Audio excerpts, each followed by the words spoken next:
Ladies and gentlemen, Dave Chappelle.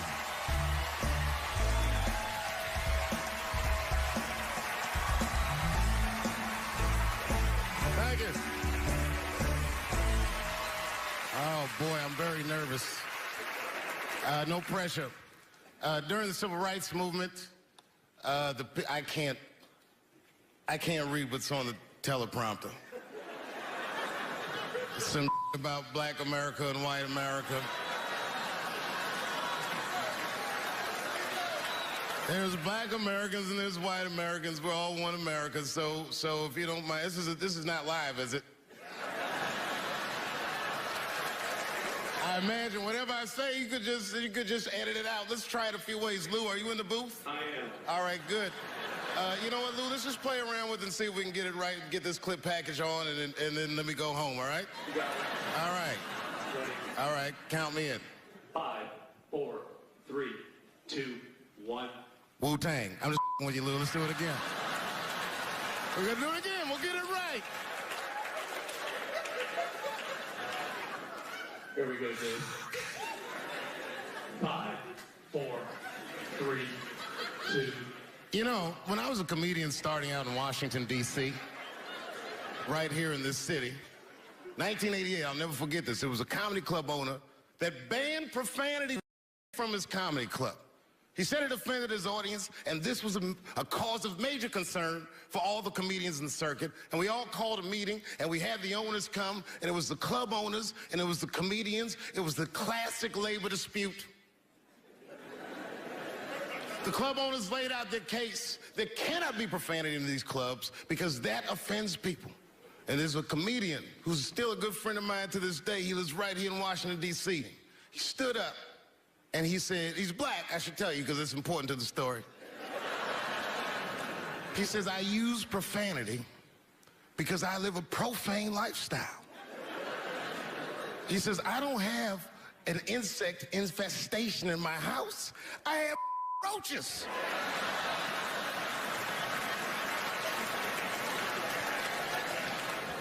My favorite comedians are like musicians, and the audience is their instrument.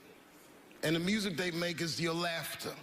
And that's the laughter that I scored my entire life to. So now, some of my favorite American comedic composers. Thank you.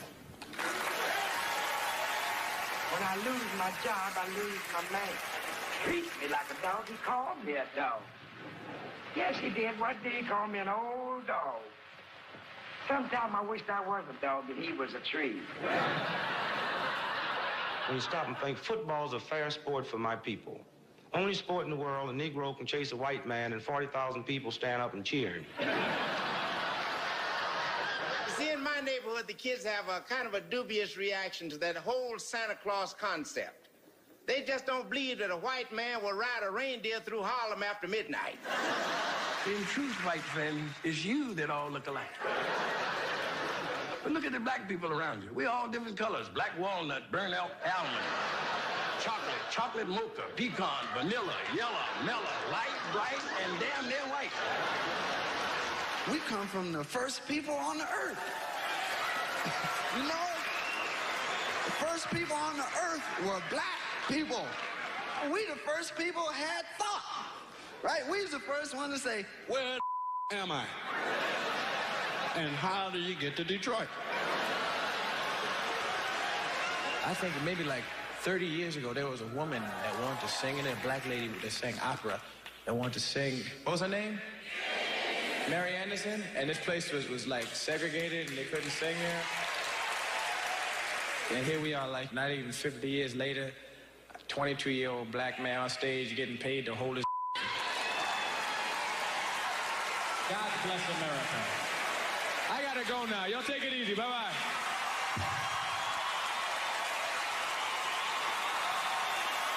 Janelle Monáe, Will Smith, Common, Gladys Knight, and John Legend when we continue. Yeah, man. Well, you ladies are right. To be honest with you, your lives look terrifying to me. They do, man. I know nothing about being a woman, but I know fear. Yo, I used to live in New York when I was 17. And I couldn't even pay my bills. You know what I did to make money? I used to do shows for drug dealers that wanted to clean their money up. One time I did a real good set, and these motherfuckers called me in the back room. They gave me $25,000 in cash. I was probably 18, 19 years old. I was scared.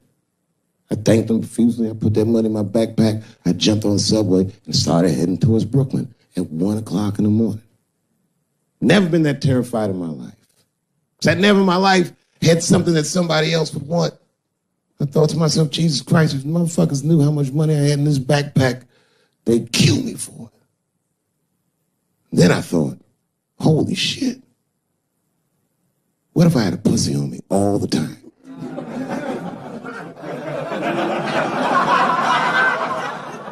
That's what women are dealing with. I'm gonna tell you right now. It's real talk. If them same drug dealers gave me a pussy and said, put this in your backpack and take it to Brooklyn, I'd be like, nigga, I can't accept this.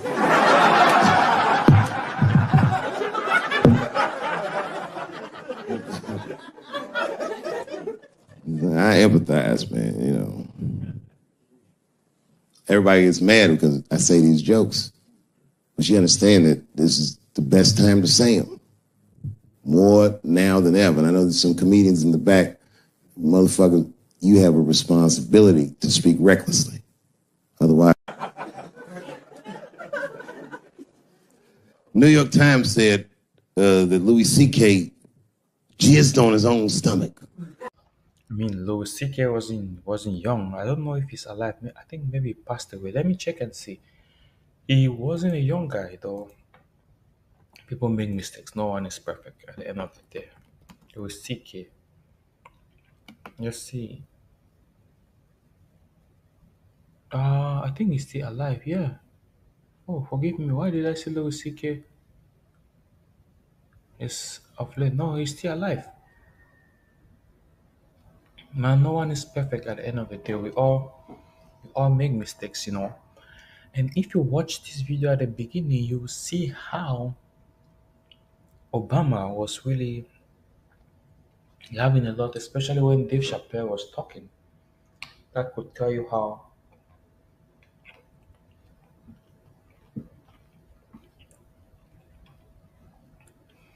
he came to support black comedians.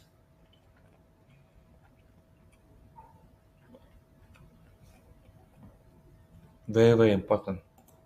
Because at the end of the day, if we don't support one another, who do we expect to support us? We need to be united. We need to support one another. We need to love one another.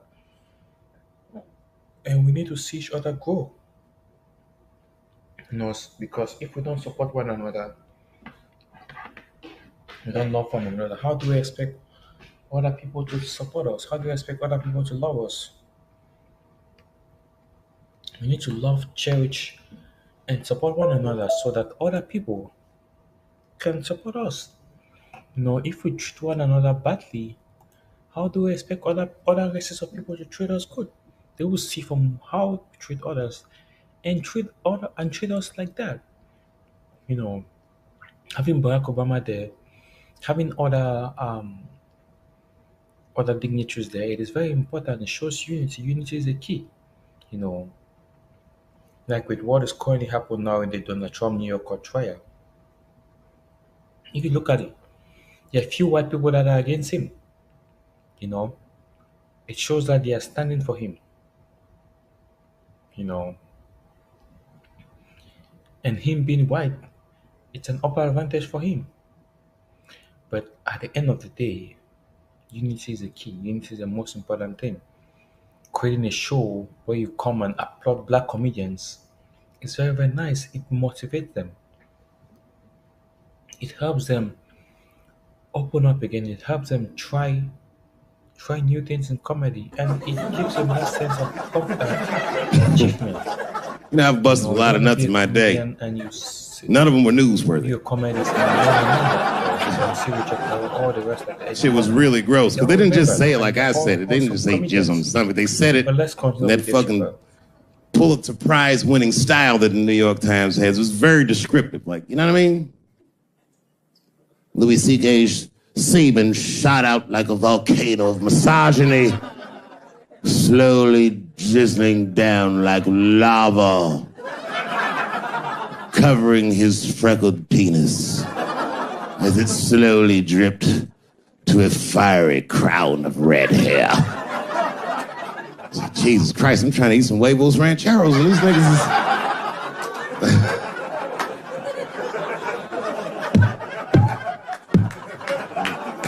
And you know, the tough part, being a comedian, knowing the motherfuckers, everybody comes up to me like, did you know? Did you know what Louis was doing? No, bitch, I did not know. The fuck you think we talk about at the comedy club? Hey, nigga, how was the weekend? Great, man. I was just jerking off and faces and coming on my own stomach, having a good time. You know how this business is. No, I didn't know. They act like we sit around like Grease. Tell me more, tell me more. Did she put up a fight? Dun, dun, dun, dun, dun, dun, dun, dun, dun, dun. Sorry, I don't know the choreography, but you get the point. You get the point. She was intense. But Louis was like the turning point. I mean, you know, all these allegations are terrible. Louis was the only... I shouldn't say this, but fuck it. His allegation was the only one that made me, like, laugh. If you think about it. Because all his friends is reading it, and he's jerking off, and he's surprising people. He's surprising me.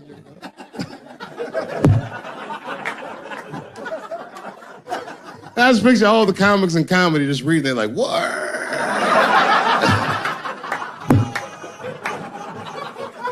It's terrible. I know it's terrible. I'm sorry, ladies. You're right. You are right. But at the same time, I mean, you know what I mean? I don't know. Jesus Christ, they took everything from Louis. I was like, I don't know, it might be disproportionate. I can't tell. I can't tell. This is like where it's hard to be a man.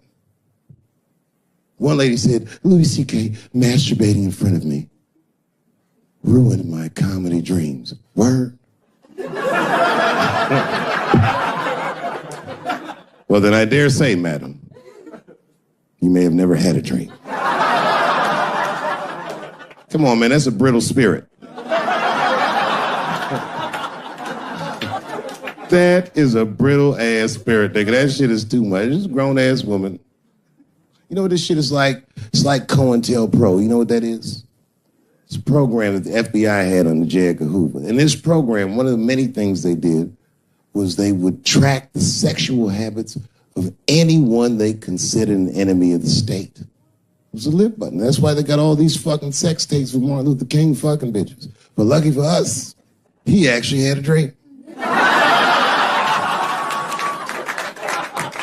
You think if Louis C.K. jerked off in front of Dr. King, he'd be like, I can't continue this movement.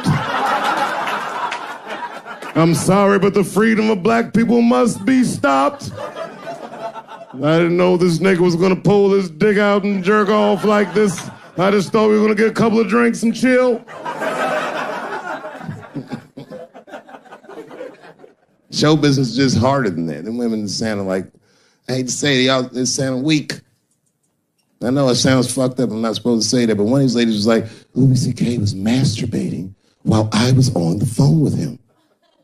Bitch, you don't know how to hang up a phone?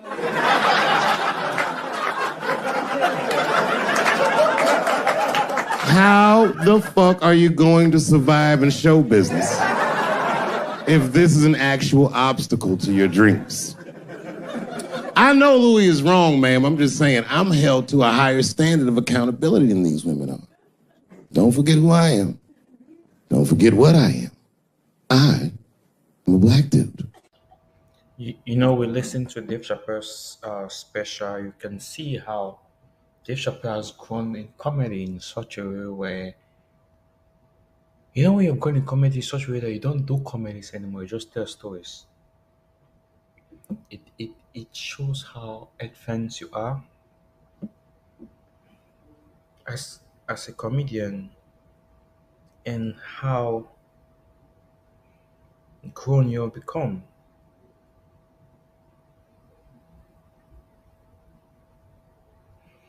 how advanced you are as a comedian,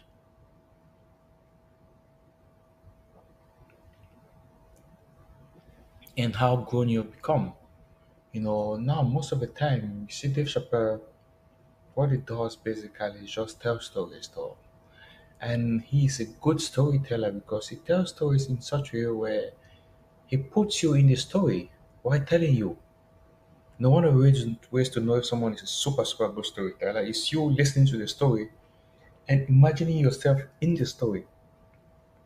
It's like acting a movie in which you are the actor or one of the actors and the movie is acting. That is how a good storyteller does. And Dave Chappelle is an awesome, I can say an awesome and a phenomenal storyteller. He knows how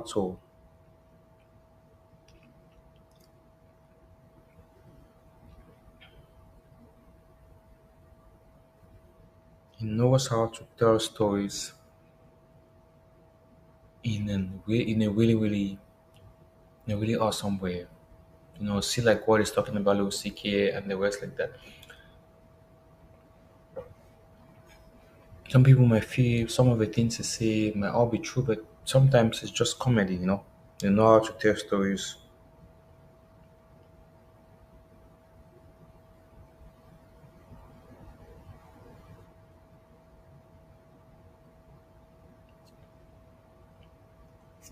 He knows how to tell stories, how to make people laugh, how to get people engaged, you know, and that is why he gets paid a lot because he doesn't really do comedies that much. He just do storytellings now,